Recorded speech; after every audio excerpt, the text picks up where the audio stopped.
Bonsoir chers amis et bienvenue sur ma chaîne YouTube. Ce soir on va parler français parce que l'un des commentaires que j'avais reçus sur la radio Pescarouche c'était à propos de la langue. C'était un reproche si vous voulez, comme quoi je parlais anglais. En fait le reproche c'était que je parlais pas roumain. Moi, je pense que c'est évident que le roumain, c'est pas la langue plus répandue du monde, donc j'essaye de franchir un petit peu les frontières au-delà de la Roumanie. Donc, jusqu'à maintenant, je parlais anglais. Là, pour faire le plaisir de mon spectateur, là, de l'utilisateur YouTube, on va parler français. J'espère qu'il sera content. Voilà, donc ce soir, je vous propose une petite vidéo sur la radio Alpha. C'est une radio qui a été produite dans la Roumanie communiste, dans la Roumanie socialiste, pendant la période Ceausescu par l'entreprise Technoton IH. C'est un appareil qui ressemble beaucoup d'ailleurs, si on regarde le schéma, à la radio Pescarouche qu'on avait analysé dans une vidéo antérieure. J'ai choisi de répliquer la radio Alpha en espérant que je vais avoir un bénéfice par l'utilisation d'un oscillateur local indépendant avec un transistor dédié pour faire oscillateur local. Je me rappelle que Pescarouche n'avait pas un transistor dédié, c'était le premier transistor qui faisait le front-end, l'étage d'entrée, et l'oscillateur en même temps.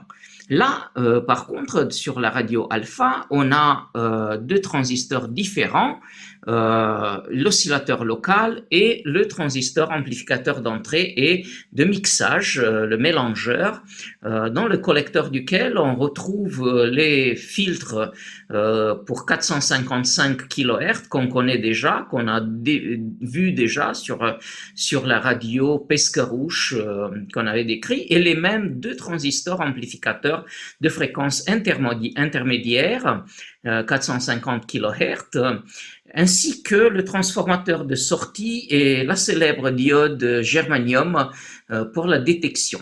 Bien sûr, à la sortie de la diode, on prend le voltage pour le réglage automatique du niveau, qu'on voit ici par les résistors de 12 kΩ et 39 kΩ vers la masse. L'amplificateur audio, c'est le même, c'est un amplificateur très simple, à la base de 4 transistors, germanium eux aussi, la plupart PNP, un seul transistor NPN, un MP37, pardon, un MP37 j'ai utilisé là, ça on trouve facilement sur eBay. C'est des transistors russes, c'est vrai. J'ai pu trouver des transistors roumains, des transistors NPN roumains, donc cet appareil radio.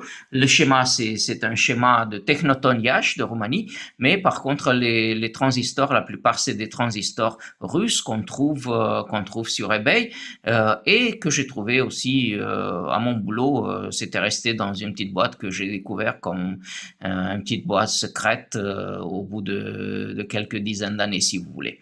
Voilà. Donc, c'est ça le schéma. C'est un schéma simple, vous la voyez, même les valeurs des composants, on peut très bien le lire. Donc, je vous propose de voir un petit peu comment il se présente et comment il marche, cet appareil. Donc, on a ici l'appareil. Dans la partie droite de l'image, vous voyez la partie audio avec les transistors audio, et dans la partie gauche de l'image, bien sûr, on a la chaîne de radiofréquence et de fréquence intermédiaire.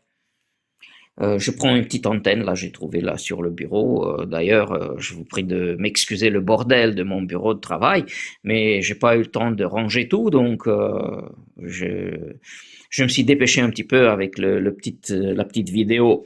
Donc ici on trouve le dernier transformateur de fréquence intermédiaire, 450 kHz. À la sortie de lui, on trouve, je pense on voit là, c'est pas facile de voir, mais on a là la diode détectrice de fréquence intermédiaire.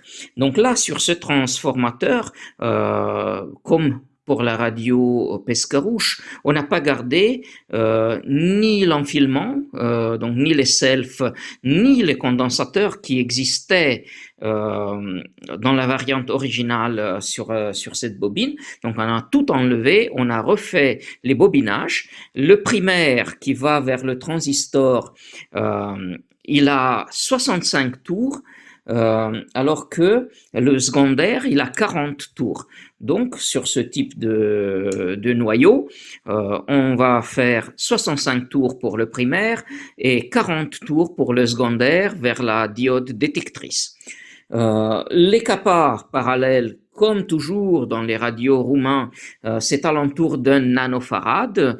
Des fois, on voit, c'est vrai, des fois on voit de 820 picofarad, mais la plupart c'est un nano. Voilà les deux transistors. Ici, j'ai opté pour des transistors russes, j'en ai plein. C'est des transistors P401. Donc c'est des P401 que j'utilise ici, mais il y a plein d'autres types qui peuvent être utilisés. Là, de mémoire, c'est difficile, mais il y en a plein, des GT qui peuvent être utilisés. La fréquence n'est pas très haute. Voilà. Ce transformateur, c'est le transformateur d'entrée de fréquence intermédiaire. Il a dans le primaire 65 tours et dans le secondaire 7 tours, avec du fil de cuivre émaillé, bien sûr. Donc 65 tours dans le primaire vers le mélangeur et 7 tours de bobinage vers la base du premier transistor amplificateur de fréquence intermédiaire. Et ici, on a le filtre parallèle, c'est un LC parallèle, là qu'on a. Il a 65 tours sur ce noyau. Moi, je pense que le matériel, en fait, de toutes ces selfs, c'est le même. J'ai l'impression que ça doit être 43. C'est de la ferrite 43, je pense.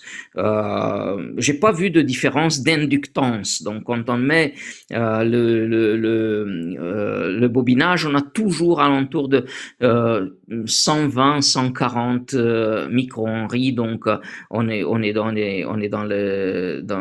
dans cette région-là.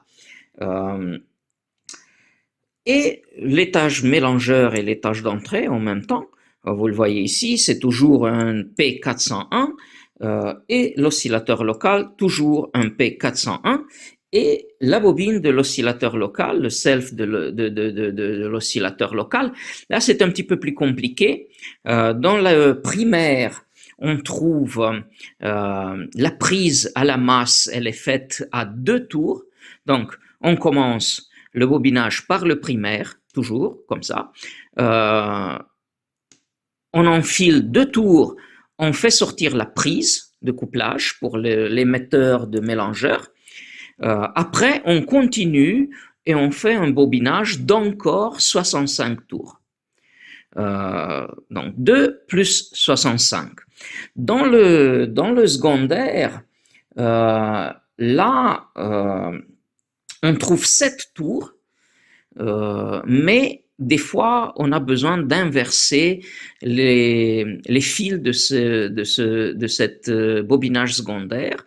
Donc, si jamais vous n'avez pas d'oscillation, c'est pas dramatique, il faut tout simplement inverser la bobine qui se trouve en fait dans le collecteur de transistors. Et là, ça va osciller, il n'y a pas de souci. Voilà, le condensateur variable, c'est un petit peu moins précis. Il est récupéré d'un ancien radio russe, un VEF très ancien. Je ne me rappelle plus quel type de VEF avait ce type de condensateur variable, mais bon, il marche. Les deux sections sont égales, par contre. Et le self d'entrée, c'est le classique self d'entrée, 65 tours cuivre émaillé sur une ferrite d'1 centimètre diamètre, et dans le secondaire, 3, vu des fois, moi je mets des fois 4 tours, mais là ici sur celle-ci on a 3 tours, si je me rappelle bien. Là, je j'ai pas compté, mais c'est 3 tours dans le secondaire, dans la base de premier transistor d'entrée. Alors, voyons un petit peu qu'est-ce que ça donne, comment est-ce qu'il marche cet appareil, cette radio alpha.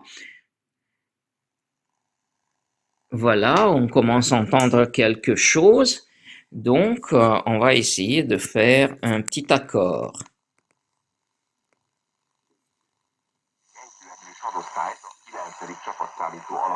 C'est un poste hongrois, c'est Kossuth Radio Budapest, donc il se trouve à l'entour 700 km, peut-être 1000 km, 700 km je pense, d'ici. Mais il a, ou au moins il avait à l'époque une puissance très bonne. Je pense qu'il avait 500 kilowatts si je me rappelle bien l'émetteur. Donc c'est pas étonnant qu'on le reçoit là. Voilà, on continue.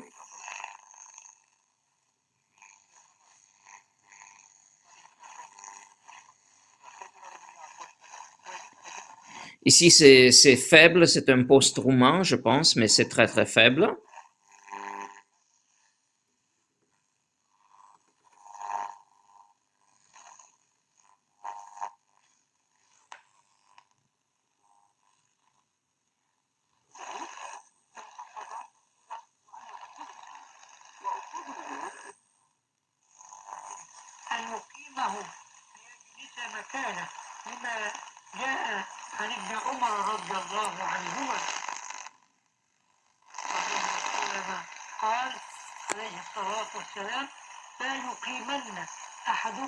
Ne me demandez pas quelle langue, celle-là je la connais pas.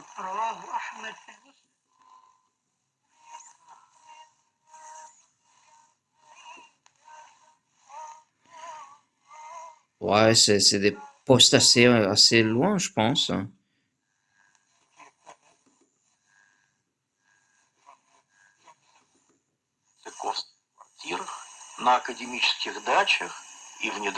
Ah, ça doit être Radio Moscou, hein, c'est assez fort. Ça doit être Radio Moscou, ça.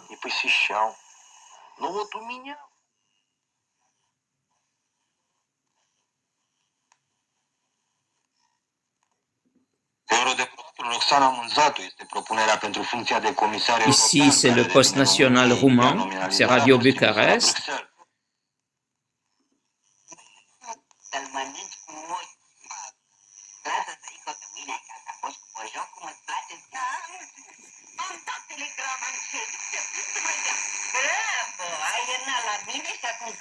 Toujours un poste roumain, je sais pas lequel. Ça, c'est le poste local de Târgu Mureș, c'est très très fort. Celui-là, je connais pas. Je pense que c'est ukrainien, je pense.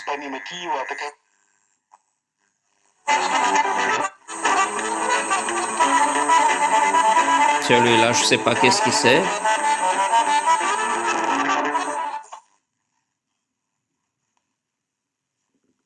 Et voilà.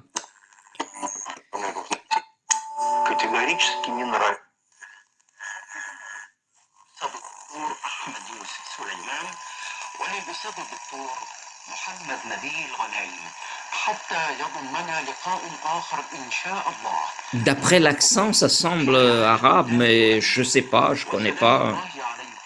Voilà.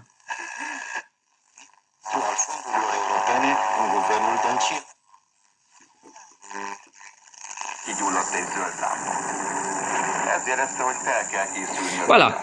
Donc, il marche.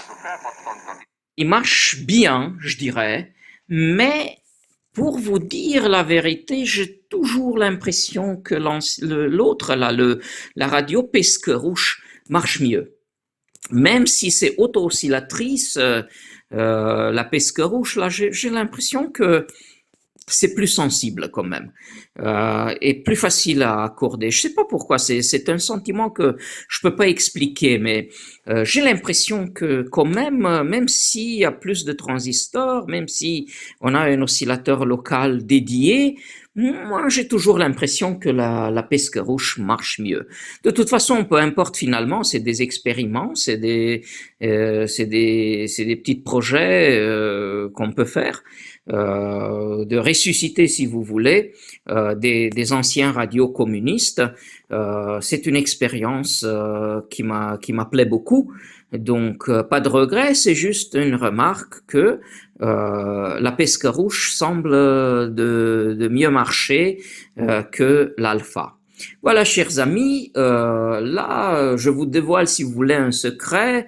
Euh, a priori, la prochaine vidéo sera un appareil radio super hétérodyne avec des tubes, une reproduction d'un appareil roumain, une super hétérodyne roumaine avec des tubes.